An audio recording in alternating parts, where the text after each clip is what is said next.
UN security council जो है वो भी उन्होंने उसकी इमरजेंसी मीटिंग कॉल कर ली है और कोशिश कर रहे हैं कि किसी तरह वो रोके, क्योंकि जो प्ले बुक है वो तो एक जैसी है, जैसी इनको मार पड़ती है तो ये फौरन जो है बैनुल अक़वामी जो है अदालतों की तरफ जाते हैं, ये मावरत की तरफ जाते हैं कि जंग बंदी हो।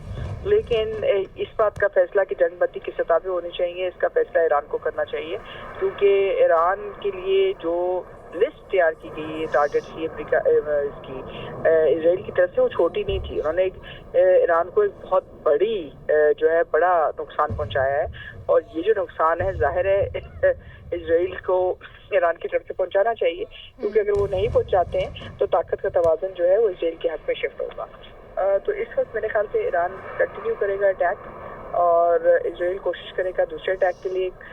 इसमें सक्सेस इस बात पर मुनहसर है कि कितनी हद तक ये तंग तूल पकड़ती है।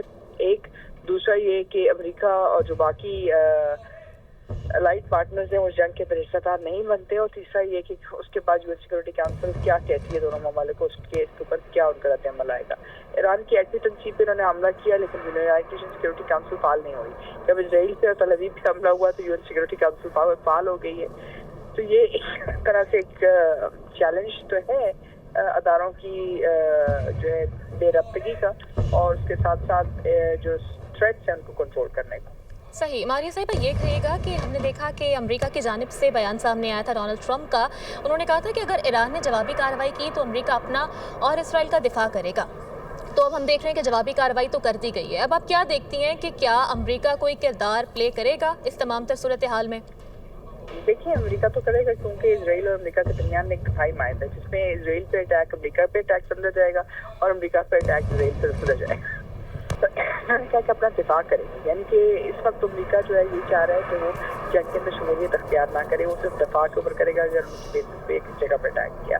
लेकिन साथ ही साथ जो डोनाल्ड ट्रंप की तरफ से बयान आया, उन्होंने कहा कि जी अमेरिकन टेक्नोलॉजी वेस्टर्न टेक्नोलॉजी दुनिया में बहुत आगे है और उसका मुकाबला कोई नहीं है, और जो इसराइल की ट्रेनिंग है वो भी ज़बरदस्त है। यानी कि जो इंडिया ने किया वो उनकी ट्रेनिंग के मसाइल थे लेकिन टेक्नोलॉजी का मसला नहीं था।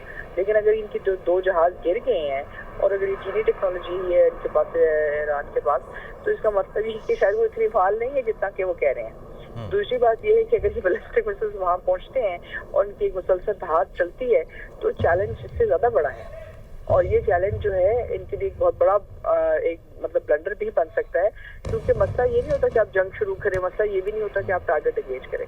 मसला ये होता है कि क्या आप जंग को रोक सकते हैं, और अगर रोकते हैं तो किस कैपेसिटी पे, किस जगह पे रोकते हैं।